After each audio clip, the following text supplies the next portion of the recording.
Bonjour et bienvenue dans cette nouvelle vidéo. Je suis Dr Banka et aujourd'hui je vais vous donner les 10 conseils que j'aurais aimé avoir lorsque je partais de mon pays pour venir exercer la médecine en France. Donc tout de suite nous allons entrer dans le vif du sujet après le jingle.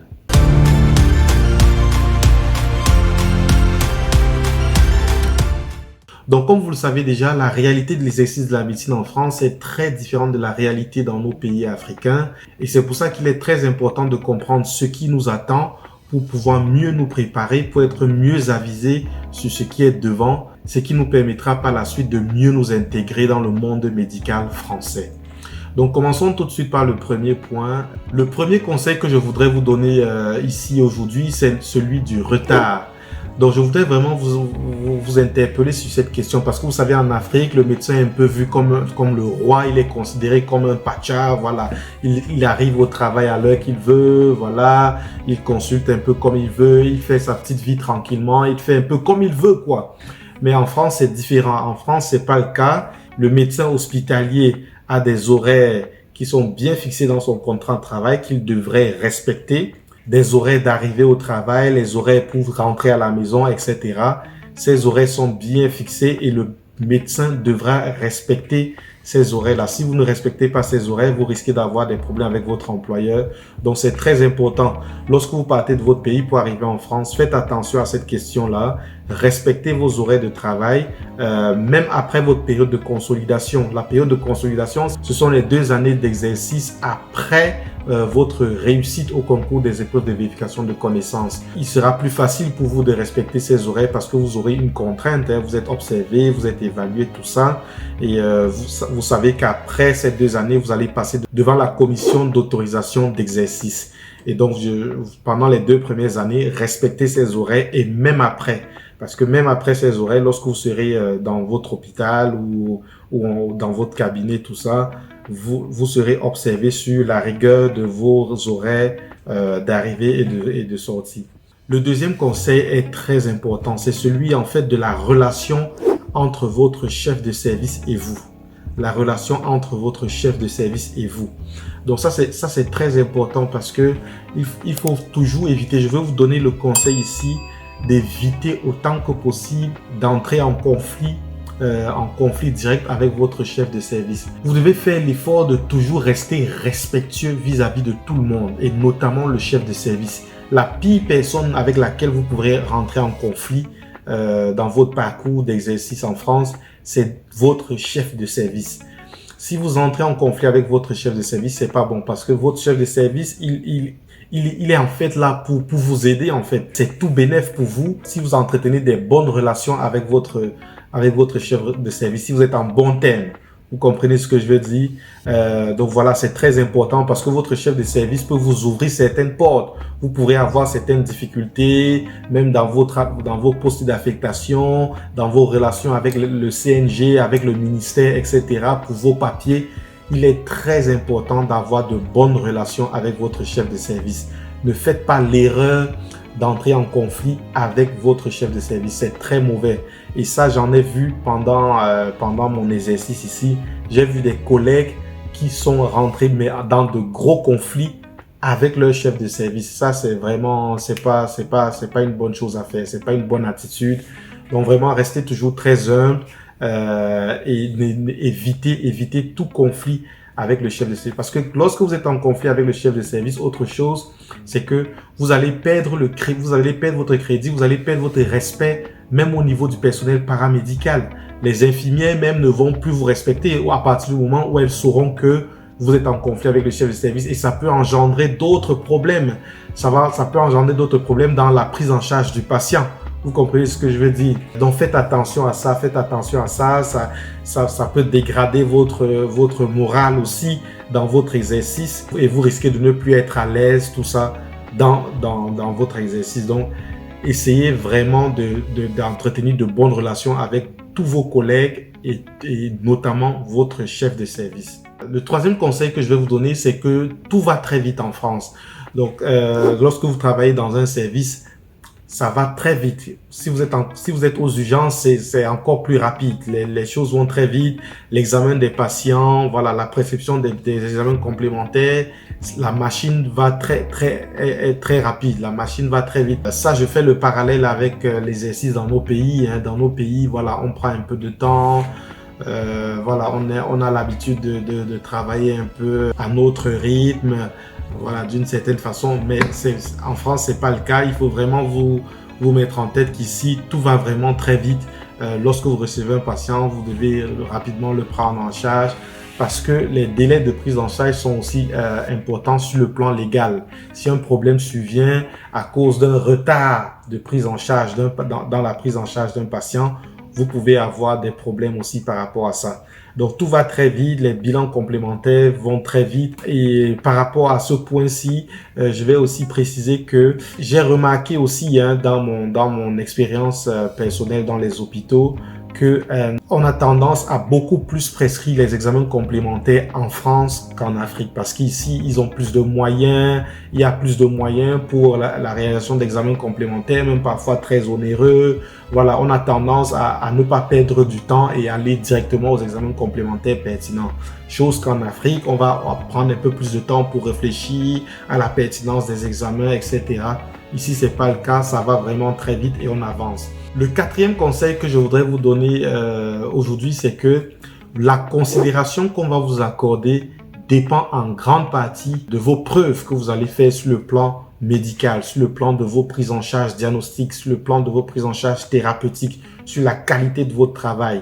C'est ça qui va vraiment donner le cap, c'est ça qui va donner le ton et on saura à partir de là quel type de médecin est-ce que vous êtes réellement, quel type de médecin est-ce qu'on, voilà, c'est le respect qu'on va vous accorder dépendra de la façon avec laquelle vous allez démontrer votre rigueur dans le travail, dans votre travail. Donc, c'est très important. Si vous arrivez en France, dès les premiers jours où vous arrivez dans un hôpital, même si vous êtes FFI, même si vous êtes stagiaire, même si vous êtes praticien, peu importe votre statut, la qualité de votre travail, c'est ce qui donnera le ton et c'est à partir de ça qu'on vous jugera, c'est à partir de ça qu'on vous respectera. Donc, n'acceptez pas d'être banalisé, n'acceptez pas d'être traité vulgairement, etc. Parce que si vous faites ça, ça risque d'entraîner un cercle vicieux. Vous allez avoir une baisse de morale, vous allez être déprimé au travail, vous n'allez plus avoir le goût du travail et ça va vraiment vous freiner dans vos objectifs, dans vos perspectives de vie. Donc vraiment, il faut bien vous former, soyez bien formés, soyez confiants dans vos connaissances et formez-vous, recyclez-vous continuellement. C'est ça qui va permettre de vous donner aussi de la confiance dans votre pratique courante. Donc sachez-le, la considération qui vous sera accordée dépend en grande partie de la qualité de votre travail. Parvenu à ce niveau dans la vidéo, je vais juste vous demander de vous abonner et à mettre un petit pouce like si vous aimez bien ce dont nous sommes en train de partager parce que c'est ça qui m'encourage à produire davantage de contenu sur la réalité de l'exercice de la médecine en France qui pourrait évidemment vous aider dans votre parcours pour aboutir à un exercice pérenne de la médecine en France. Le cinquième conseil que je vais vous donner ici, c'est celui de votre apparence physique. L'apparence physique est très importante.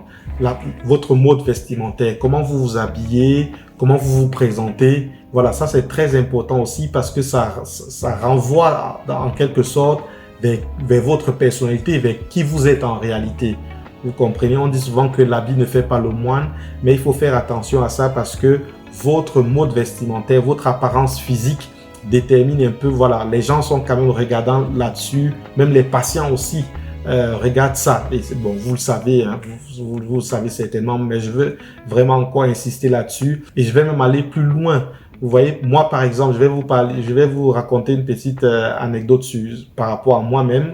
Quand je venais d'arriver en France, j'avais un statut de faisant fonction d'interne et les débuts étaient très difficiles pour moi. J'étais très stressé parce que l'environnement était nouveau pour moi. Étant constamment stressé, j'avais tendance à transpirer. Sans même m'en rendre compte. Sans m'en rendre compte, je transpirais énormément. Mais en réalité, c'était le stress. C'était ce stress-là qui me faisait transpirer. Mais je ne me rendais pas compte. Et donc, il y a une collègue qui était assez gentille, hein, qui m'a fait la remarque du fait que, mais pourquoi tu transpires beaucoup, etc., etc. Et c'est là où j'ai eu la puce à l'oreille que, ah ouais, donc il faut que je fasse attention à ça. Mais en réalité, je n'y pouvais pas grand-chose parce que c'était le stress. Pour pallier au problème, il fallait que je sois plus détendu, que je sois plus relax. Et c'est avec le temps, en m'affinant dans le service, en étant, en me mixant bien avec les collègues, tout ça, en prenant plus de confiance en moi, plus d'assurance dans mes connaissances et dans mon travail. Voilà, là, je devenais plus à l'aise et j'ai pu soigner en fait ce problème d'apparence physique là parce que oui, ça compte aussi, hein, ça compte sur le regard qu'on peut vous donner, etc., etc. Donc, faites attention à votre apparence physique parce que c'est très important dans la façon dont on vous voit. Le sixième conseil que je vais vous donner, c'est celui de ne pas vous oublier au travail. Il ne faut pas travailler, n'entrez pas dans le travail et vous travaillez au point d'oublier même votre vie personnelle. Donc, ça, c'est pas une bonne chose à faire. Respectez vos horaires, mais lorsqu'il faut rentrer à la maison, il faut rentrer chez vous et vous reposer parce que le lendemain, vous allez repartir à l'hôpital.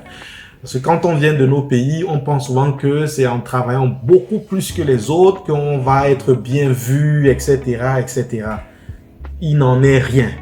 Tout le monde a des horaires de travail, peu importe votre statut, tout ça. Travaillez bien pendant vos horaires de travail, mais quand il faut se reposer, il faut rentrer chez vous et vous reposer. Ça ne sert à rien de rester à l'hôpital jusqu'à 22h, 23h. Vous voyez, on a parfois cette tendance, lorsqu'on arrive, on a envie d'être apprécié. Je pense que c'est ça et je pense que c'est vraiment motivé par ça. On a envie d'être accepté, on a envie d'être bien vu, d'avoir une sorte d'approbation, voilà. Et parfois, ça peut nous pousser à travailler, à faire des horaires démesurés, tout simplement à cause des raisons bidons. Mais ça, personne ne va regarder vos horaires, tout ça. Il y a des horaires fixes, des horaires qui sont connus. Vous travaillez lors de vos horaires, etc., etc. Et quand il faut rentrer chez vous, vous reposez, vous rentrez et vous vous reposez. C'est pas en rentrant à 22h ou à 23h à la maison que vous allez être un meilleur médecin. Ça n'a rien à voir. Donc, respectez vos horaires, reposez-vous quand il faut et travaillez bien lors de vos horaires de travail. Le septième conseil que je vais vous donner, c'est celui de toujours demander un avis à un collègue lorsque vous êtes dépassé devant une situation. Dans nos contextes africains, parfois lorsque nous sommes confrontés à des situations difficiles, c'est beaucoup plus difficile de prendre l'avis d'un confrère parce que ça va mettre du temps. Est-ce qu'il va partir de son service pour venir dans mon service, examiner le patient pour me donner son avis, etc., pour la prise en charge du patient, c'est beaucoup plus compliqué. Mais en France, vraiment, il y a une superbe organisation à ce niveau. C'est très bien organisé et c'est très facile de prendre l'avis d'un confrère. C'est très facile de prendre l'avis d'un confrère. Donc, n'hésitez pas. On pourra vous reprocher de ne pas avoir pris l'avis d'un confrère dans le cas de la prise en charge d'un patient que vous avez réalisé seul et pourtant vous ne maîtrisiez pas tout l'enjeu de la prise en charge. Donc, n'hésitez jamais à prendre l'avis d'un confrère et c'est très facile. Dans chaque service à l'hôpital, il y a ce qu'on appelle des médecins qui sont de garde ou des médecins qui sont d'astreinte. Parfois, ces médecins sont sur place à l'hôpital. Et donc, si vous travaillez à l'hôpital et vous avez besoin d'un avis, peu importe l'heure à laquelle vous avez besoin de cet avis-là, vous téléphonez au confrère qui est d'astreinte ou de garde dans ce service-là et vous aurez un avis, un bon avis par rapport à la prise en charge de ce patient. Ça aide vraiment dans la qualité de soins et ça aide aussi à vous rassurer. Ça vous aide aussi dans votre apprentissage. C'est comme ça qu'on apprend aussi. C'est comme ça qu'on apprend. Si je prends en charge un patient qui a telle pathologie et qui présente tel symptôme, je peux prendre mon téléphone et appeler le cardiologue pour demander au cardiologue, je vois ça, ça, ça. Qu'est-ce que je dois faire, etc. Et le cardiologue va venir examiner le patient. Il va me dire de faire tel examen, de rajouter tel médicament chez le patient pour l'améliorer, etc. Et moi, j'apprends que, ah ouais, d'accord, dans telle situation, on fait ça, etc., etc. Et tout ceci est bénéfique pour le patient. Donc, c'est très important. N'hésitez pas à collaborer, à téléphoner aux confrères pour leur demander des avis. Très important, ils sont réceptifs et ils sont là pour nous aider dans la prise en charge des patients. Et c'est leur boulot aussi de répondre, de donner ces avis-là dans les différents services. Parvenu à ce niveau dans la vidéo, je vais juste vous demander de vous abonner et à mettre un petit pouce like si vous aimez bien ce dont nous sommes en train de partager, parce que c'est ça qui m'encourage à produire davantage de contenu sur la réalité de l'exercice de la médecine en France qui pourrait évidemment vous aider dans votre parcours pour aboutir à un exercice pérenne de la médecine en France.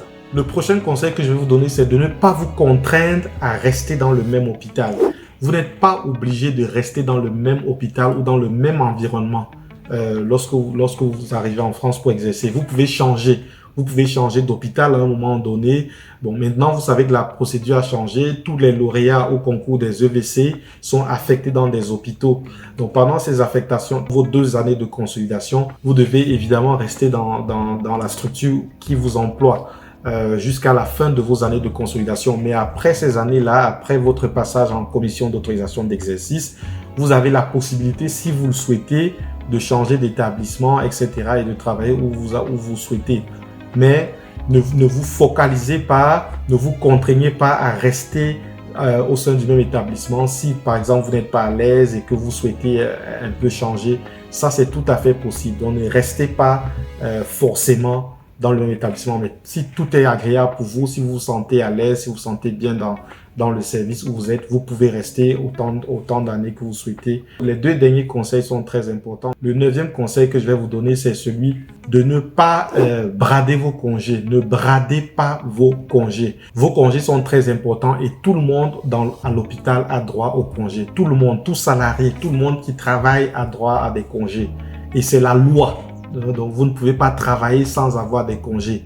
Vous avez droit à vos congés et vous devez les prendre pour voyager, pour vous reposer.